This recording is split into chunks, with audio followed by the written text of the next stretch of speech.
Cuttino Mobley is a name synonymous with relentless drive and profound depth, both on and off the basketball court. Cuttino was a sharpshooter in the NBA, whose strategic gameplay characterized his impressive career. Since hanging up his jersey, he hasn't slowed down. Instead, he has transitioned into a savvy businessman, channeling the discipline and focus once reserved for the basketball court into his entrepreneurial endeavors. But there's even more to Cuttino than his professional achievements. He embraces the role of devoted father with the same passion and commitment he showed on the court, bringing love and leadership to his family. Cuttino's spirituality is a core aspect of his identity, guiding him through life with mindfulness and resilience. I'm Damon Davis, and this is my Discovery Diary with NBA legend, entrepreneur, and dedicated father, Cuttino Mobley. Good to see you, sir. How are you? Good, man. Good. Glad to hear it. Thanks so much for making time to be with me, man. I appreciate it. I'd love to just chat a little bit, if you don't mind. I want to take you back a little bit to your early career. One of the things that I've heard said about you is that you're one of the hardest working guys around, but that you also speak your future into existence. Can you just talk a little bit about that mentality of being positive towards your goals and how you drive yourself in those ways? Yeah, my stepfather, I was blessed to have 4 parents, and my stepfather instilled that in me, that belief system, because it is actually a system that I think anybody can adapt. And when you understand the price, you can see the promise in a way where I know how much hard work it takes, and I promise myself to be able to get through it. So I have to pay that price, right? And anything, right? You military, if you NBA, if you're NFL, if you're a teacher, if you're a doctor, you have to go through doctor's residency. You have to go through lawyers, read a lot. It's just so many different things you have to really understand. And you say to yourself when you start it, do I have enough to pay for this? And it's not money. It's not money. It's willpower. It's a system that you buy in the very beginning. You buy that system. And I bought my system very early in life. And what I did was I created a habit. So I created that habit, and that habit became a part of my skin. It reminded me on days where it's like, nope, don't sit around. Keep going. Get up. That's right. Get up, get at it. Exactly. And then again, that was my stepfather. And then I surrounded myself. What the universe does, brother, once you understand the promise, the vision becomes more clear. And then you'll have more individuals like-minded that will surround you to keep you going in that same direction. That makes sense? Yeah, it's everything in the universe has gravity. And when you've got that kind of positive energy, people gravitate toward you, because a lot of those who don't have it themselves want to be around someone who does. You uplift others, and those who want to compete with you, as you did in the NBA, they know you're fighting for it, but you're also going at it with that positive energy. I love that. Yeah, and my stepfather used to say to me, there is no pressure into being perfect because we're flawed, but the pressure is to be disciplined. Yes. So if I'm disciplined, I'm not trying to be perfect, because basketball is an imperfect sport. We are flawed humans. The pressure is disciplined. Basketball is easy. Living life is hard. That's what we have to really try to understand. Like, there was a coach who said this, Billy Donovan. He said, a lot of people focus on the ball. You got to focus on the other 95%. And that's like life. Do you only work hard when you have the ball, when things are going good? Or do you focus on the 95%? Be really good at the 95%. Because then now when you have the ball, life becomes more magical. Yeah. That's a really good point. I'm envisioning you, if someone's got the ball on the court, they've clearly got control, but it's everything else around them that's happening. The cuts, the defense, if that's where you are, all of these other things, the transitions up and down the court, every one of those elements is incredibly important. So I can see what you're saying, that it's important to be prepared in every other aspect, not just when you get the ball. I love that imagery. Right. Yeah, Let me ask you something else. One of the things I've heard you say before, I was on a call with you and JT Fox a while back, and you were talking about hard work and the love for the game.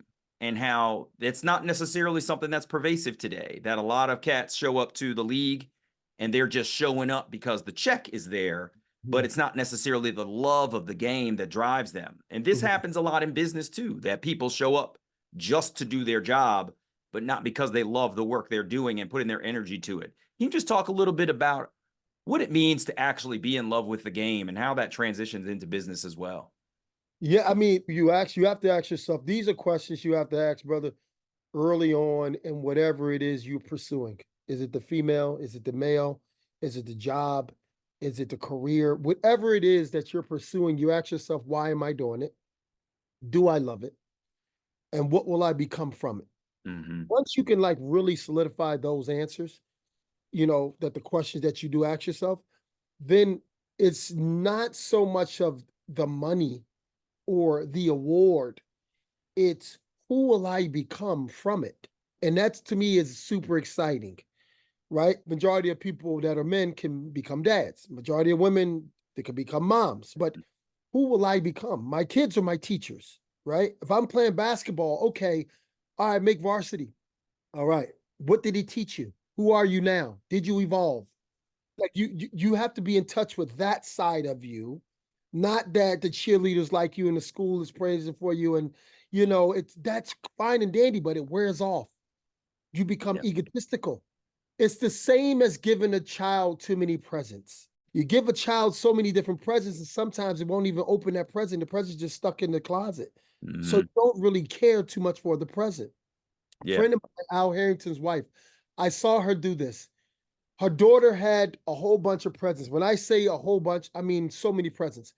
And she said she doesn't even see them all. She says when you do a chore, then you, depending on what it is that you do throughout the year until the next birthday, I'll give you one. You earn it. Setting it up as a reward, not a foregone conclusion. Yeah. Right. And this is not just basketball. This is life. Yes. Oh, I want to become a mother. What does it mean to you to do that? I want to become a father. What does that mean to you to do that? Because you can become a mother and have really bad, insecure ways. You can become a father and really have really bad, I'm a drinker, I'm a smoker, I'm lazy, I'm this. The mother is, I'm over controlling. I really haven't branched out and became my ultimate self. But because I have kids, I think I have authority and it's so many different things. Yeah, you wanted to become that why. Now you gotta ask yourself, what are my intentions? Because there's a book called Mind of the Soul, and it speaks about intentions in chapter 5. Person who gives $2 million because he gets a tax write-off. Then the other person gives $2 million because he thinks it's the best thing to do. You don't have to tell nobody what happened. You just do it. So people's intentions, they really have to take a step back and really find out, okay, does that in line with my spiritual growth as an individual? Hmm. Becoming a dad, am I a dictator? Am I a, you know what I mean? Like, Yeah. you know what I mean? If I'm a CEO, am I poking my chest out, or am I not just growing this business? Am I helping others become Yeah. the best? This That is interesting. Yeah. I'm adopted, and I do a podcast where I interview other adopted people. And a lot of folks will say they have grown up in a family that was challenging and they have chosen to be different from those parents that they grew up with, right? It's the person you choose to be that Mhm. is who you become. I really love how you've framed that.